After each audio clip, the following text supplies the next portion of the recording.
En Palco.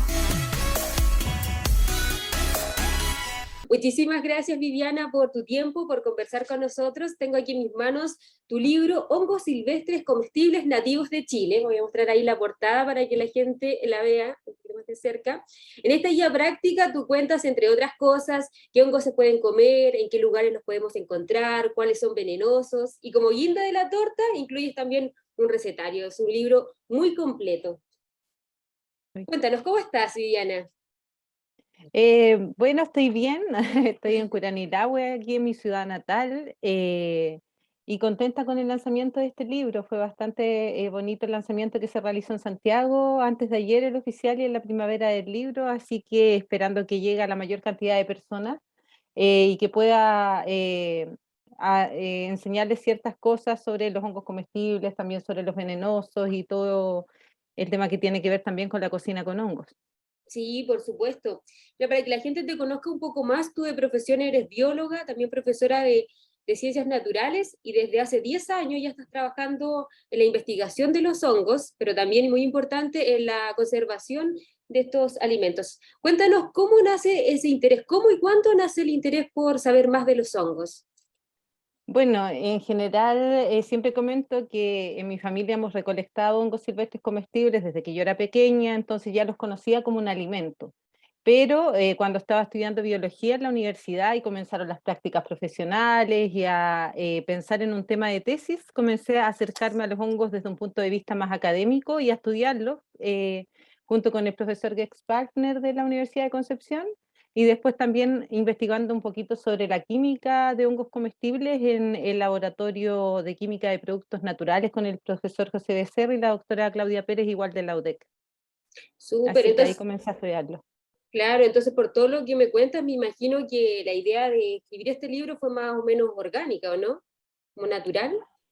Sí, sí, la verdad es que desde hace tiempo venía recopilando información de los hongos silvestres comestibles que crecen en Chile, que son nativos y algunos endémicos, y también en la práctica de esta recolección fui aprendiendo ciertas técnicas y datos interesantes sobre la época en que se pueden cosechar algunas especies, sobre todo acá en la región del Biobío y en el sur de Chile. Entonces fui igual plasmando en el libro estos datos interesantes y que no todos conocen, también de sus propiedades nutricionales y algunos que tienen propiedades medicinales. Maravilloso. Mira, Viviana, yo te confieso que cuando me llegó el libro y leí el título, pensé inmediatamente, el único hongo comestible que conozco es el champiñón y paremos de contar. Pero tú en el libro explicas que hay más de 70 hongos comestibles, ya nos dirás cuántos de esos son nativos, y explícanos también en qué regiones de Chile lo podemos encontrar, en qué lugares, cómo es el hábitat de los hongos comestibles. Bueno, en general los hongos comestibles se pueden encontrar en sectores donde existen bosques, también plantaciones forestales o terrenos arbolados. Requieren como este tipo de ambientes, como parques, por ejemplo. Por lo tanto, podemos encontrarlo desde la región de Valparaíso principalmente hacia el sur, ¿ya?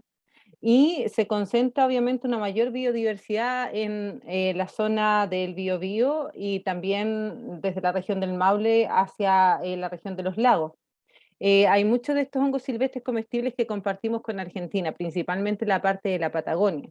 Entonces tienen una amplia distribución, pero que va a depender de ciertas características geográficas y también de las condiciones ambientales que se den en un determinado lugar.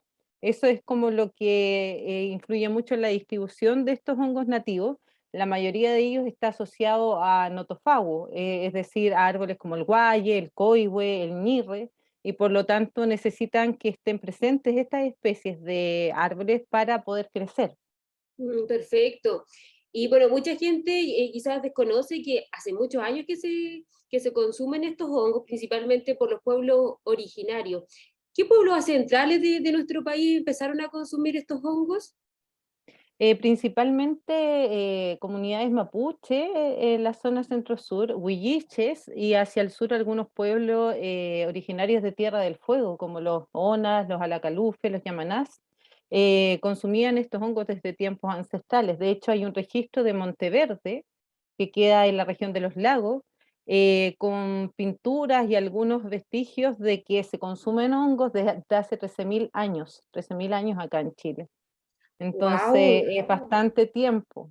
Y dentro de la evolución de estos hongos silvestres comestibles, por ejemplo, el digüeñe se originó hace más de 100 millones de años. Es decir, igual estaba presente cuando estaban los dinosaurios. Entonces, en la evolución los hongos han estado presentes incluso mucho antes que las plantas, que animales. Sí, increíble. ¿Y actualmente los pueblos originarios lo siguen usando en la gastronomía? ¿Lo siguen consumiendo? Sí, actualmente la mayoría de los pueblos originarios, las comunidades que se mantienen, siguen recolectando y consumiendo estos hongos. Por eso el libro hace como bastante hincapié en la forma de recolectarlos, porque tenemos que ser lo más amigables posible con el entorno para la recolección sostenible de estos hongos, porque si se recolecta de una manera inadecuada o en muchas cantidades, más de lo que uno va a consumir, se puede ir mermando el recurso y a lo largo del tiempo se puede ir extinguiendo, puede desaparecer. Entonces es muy importante tener en cuenta eso, que en lo posible recolectemos solo lo que vamos a consumir. Y los ejemplares que ya estén listos para ser recolectados maduros, no los que están pequeñitos aún y que no han cumplido su ciclo vital. Sí, no, súper importante. Mira, te cuento, yo cuando chica, eso me hizo recordar este libro, yo con mi familia recolectábamos hongos, o sea, principalmente eran champiñones y otras que nosotros le decíamos callampas, pero en realidad no, nunca supe el nombre como más científico.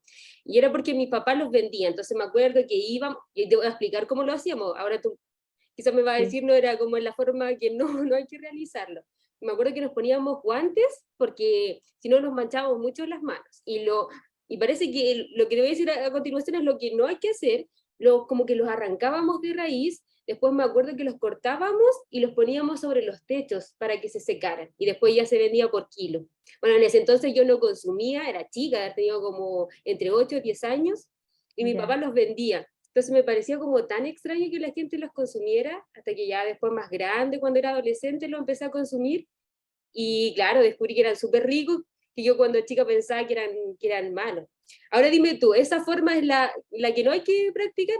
Lo hice súper malo, ¿no? Cuando chica. Es que en realidad cada especie tiene su forma de recolección. Siempre se recomienda hacerlo con un cuchillo y a unos 2 centímetros, 3 centímetros del piso, principalmente para no tener que arrancar la fructificación y dañar el micelio.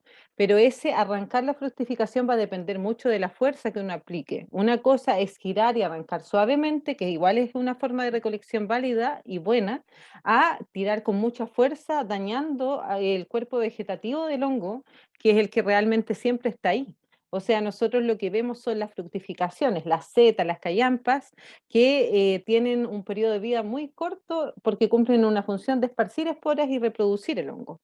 Pero el micelio del hongo, que es como una masa algodonosa de muchos filamentos, que son las células de los hongos, que son las hifas, que es como una especie de telaraña, siempre lo explico así, y que está en la tierra donde se producen las callampas, o si salen de un tronco, el micelio está en el tronco, ese siempre está ahí, incluso cuando no hay fructificaciones, cuando es verano, no hay lluvias y no hay callampas presentes, el micelio está en el bosque cumpliendo distintas funciones, distribuyendo nutrientes y actuando como un factor clave en esos ecosistemas.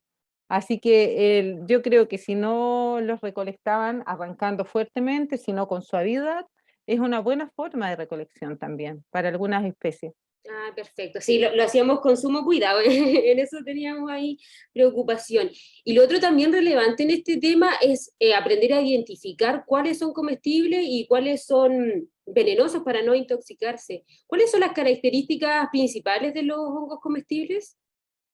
Bueno, en realidad no existe como una fórmula mágica para identificar hongos comestibles de venenosos a simple vista. Ya. Lo que hay que hacer es estudiar los hongos comestibles que podemos encontrar en nuestros bosques o que se pueden encontrar en plantaciones forestales y de esta manera poder reconocerlos al momento de ir a recolectar hongos a estos ambientes. Lo mismo para los hongos venenosos. Por ejemplo, en la antigüedad había muchos mitos sobre si un hongo era comestible o venenoso. Decían que si se cortaba un hongo con un cuchillo de plata sobre una bandeja de plata y se ponía negro, era tóxico. O que los hongos que tenían colores muy llamativos, como el loyo o los digüeñes, que eran muy naranjos, eran venenosos. y los que tenían colores como el champiñón más blanco eran comestibles. Pero todos esos finalmente eran mitos, porque hay hongos comestibles que tienen colores muy llamativos, no necesariamente todos los que se ponen de color negro van a ser tóxicos y por lo mismo hay que estudiar la diversidad que tenemos en nuestra región, en la zona donde nos encontramos y si es posible a nivel nacional, cuando uno anda viajando y sale a recolectar en otros lugares, también. Y eso es lo que el libro tiene. Un contenido que permite aprender a conocerlos en primer lugar para las personas que nunca han escuchado sobre los hongos y hongos comestibles, después a reconocerlos, las especies por sus características, cómo recolectarlos bien y qué recetas podríamos hacer. Hay un montón de recetas, pero acá se incluyen 7 de Graciela Vicente, que es una cocinera española de recetas y setas que son muy ricas y muy innovadoras, como el helado de Digüeña. Oye, sí, eso me llamó la atención, que fue como una de mis partes favoritas, porque hay de todo, uno encuentra pizza, hay helado, y dije, pero ¿cómo helado? ¿Tú cómo conseguiste esa receta? En realidad conocí a Graciela Vicente hace años atrás en un festival de los hongos en Valdivia y comenzamos a compartir un poco en el último tiempo, a colaborar en distintas cosas y ahí ella me facilitó estas recetas. Le comenté que iba a publicar un libro y de que quería incorporar recetas y me dijo que ella me podía colaborar y ahí se dio esta alianza para igual mostrar el trabajo que ella realiza acá en nuestro país con los hongos. Ay, sí, qué interesante. Y aparte que no solamente son ricos, también tienen propiedades. Si nos pudiera ahí también explicar cuáles son los beneficios para la salud, las propiedades Bueno, que tienen. dependiendo, claro, dependiendo de la especie de hongo, vamos a encontrar distintas propiedades medicinales que van a promover una buena salud. Dentro de ellas podemos encontrar propiedades anticancerígenas, como por ejemplo el yao yao, uno de los digüeños, el que está en la portada, Ujú. es la especie Citaria arioti y este hongo en particular presenta actividad citotóxica anticancerígena contra la leucemia humana. En unos estudios que realizamos en el Laboratorio de Química de Productos Naturales de la Universidad de Concepción. También encontramos que los digüeñes, sobre todo el digüeñe común y la pinatra, tienen un 20% de proteínas por cada 100 gramos de peso seco, mucho más de lo que tienen los hongos que están en el supermercado. También tienen propiedades que potencian nuestro cerebro. Por ejemplo, hay un hongo dentro del libro que se llama Leurodiscus vitellinus, que es la oreja gelatinosa, que es parásito y tiene una forma igual a una oreja, es de color anaranjado y tiene un benzofurano natural que se llama fomanoxina y que previene y combate el Alzheimer, porque lo que Wow. hace es disolver las placas amiloides que provocan esta enfermedad. Y esto igual se investigó en el laboratorio y se publicó el año 2018. Entonces hay muchas propiedades, hay algunas propiedades antidiabéticas en algunos hongos, algunas propiedades antibacterianas que a la vez tienen que ver igual con la preservación de algunos alimentos, alargar la vida de los alimentos en el supermercado, porque hay tantos alimentos que duran, no sé, un mes, 2 meses, cuando en condiciones naturales vencerían en la semana, es porque tienen preservantes y muchos de estos igual son extraídos de hongos que tienen ciertas propiedades antifúngicas y antibacterianas. Así que tenemos muchas propiedades, los hongos, la propiedad antioxidante para prevenir nuestro envejecimiento, el envejecimiento celular, tanto de nuestros órganos internos como de nuestra piel, que a las mujeres nos preocupa tanto el tema de ir también combatiendo todas estas arruguitas que de repente van surgiendo en nuestra piel. Wow, sorprendente. No, o sea, pensé que tenía muchas propiedades, pero no tantas, así que ahora voy a comer estos hongos comestibles con más ganas. Oye, ¿sabes que te escuchaba? Y una de las cosas que me llamó mucho la atención son los nombres. Lengua gelatinosa, lengua de vaca, había otro piojento blanco, si no mal recuerdo. ¿Y esos nombres quién se los puso? ¿Fueron los pueblos originarios? Hay algunos nombres que provienen de pueblos originarios, como el Yao Yao, o Leure, Piuque, de algunos hongos que no están incluidos acá, pero muchos otros vienen del sector rural, de comunidades rurales, de estos típicos nombres que se le dan en el campo y que van al final transmitiéndose de generación en generación. Por ejemplo, el lebre o leure viene por el olor que tiene este hongo. Es un hongo que tiene un sombrero morado, un pie blanco con varias escamas, pero que cuando está lloviendo está muy húmedo y uno va caminando por el bosque siente como un olor a naftalina, está escrito, yo lo siento como a queso, muy similar al queso, fuerte, y se asemeja mucho este olor a las cuevas de liebre, por el excremento de estos animales y todo, y ahí le pusieron lebre, leure. Hay otros hongos que simplemente, no sé, Boletus loyo, le dicen el loyo, pero su nombre científico fue en base a ese nombre común, Boletus loyo. Y así hay varias especies, los digüeñes, los quireñes, igual le decían los pueblos originarios, los ligüeñes, el gargal, entonces es en base a ciertas características. El piojento blanco, por ejemplo, o el piojento negro, tienen ese nombre porque atraen, cuando está lloviendo, sobre todo hay humedad, muchos insectos. Entonces estos quedan pegados sobre el sombrero del hongo y parecen piojitos pequeñitos sobre el sombrero y de ahí nació el nombre popular del piojento. El blanco, el que es de color beige, y el negro, el que es ya más café y con un color más oscuro. Oh, qué entretenido, qué curioso. Mire, y esto es como la parte así como más linda, entretenida, lúdica, también lo que nos comentabas antes de las propiedades, pero también hay una parte más negativa que tú cuentas ahí, las amenazas a las que se enfrentan los hongos nativos. Explícanos cuáles son esos peligros, cuáles son los principales problemas que enfrentan.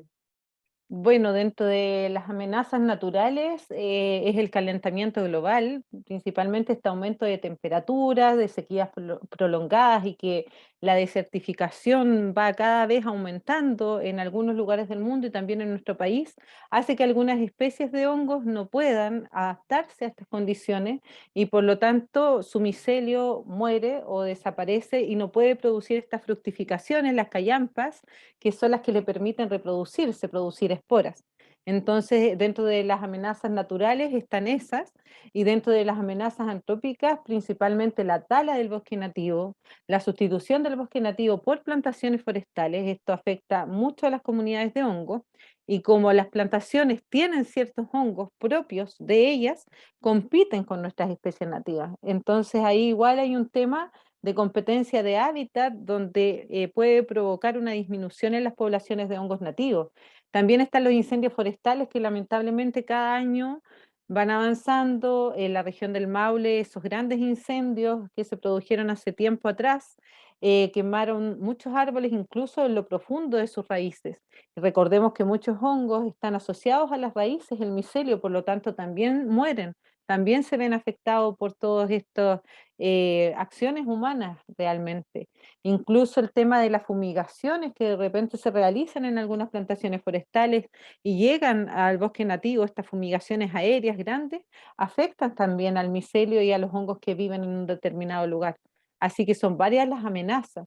Y una de las últimas que se va detectando es el tema, en el caso de los hongos silvestres comestibles, de la sobreexplotación, el recolectar más de lo que se está produciendo en un determinado lugar. Esto quiere decir que yo voy al bosque a recolectar, pero no solo para mi consumo, sino que para llevar un poco más a casa o para compartir con amigos o para comercializarlo, y se extrae todo lo que hay en el lugar, sin importar si los hongos ya están maduros, listos para ser cosechados o están inmaduros aún, y esto igual tiene repercusiones en la dispersión, en la propagación de los hongos.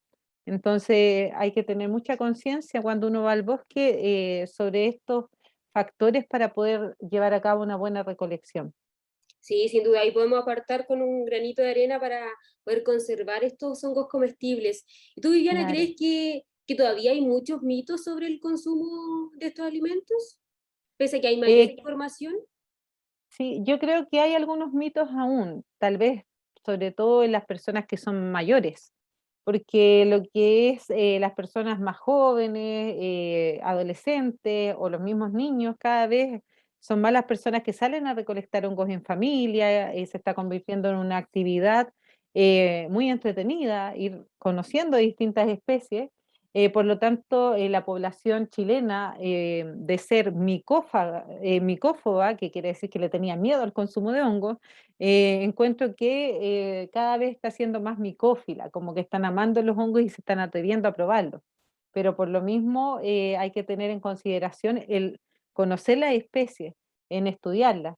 porque muchas veces se da la práctica de personas que van al bosque a recolectar hongo y después de recolectar un montón, me envían fotografías preguntando si se comen. Y yo les digo, no, ese hongo no es comestible y los botan. Y eso igual afecta a la conservación de los hongos. Sí.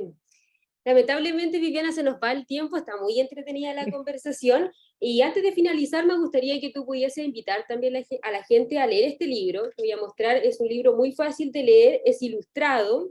Ahí tú cuando explica la clasificación vas mostrando imágenes de cada hongo y es súper completo.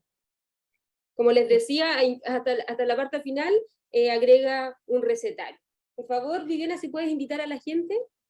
Bueno, los invito a leer este libro, a adquirirlo, porque, como bien decías, tiene un contenido súper interesante y que ha sido organizado de manera que el lector pueda comprenderlo fácilmente. Partimos por algunos conceptos generales de los hongos, dónde se distribuyen, cómo es la situación en Chile, y de pronto comenzamos a abordar especies que son comestibles, 23 especies y un género, ya, de hongos silvestres comestibles nativos de Chile.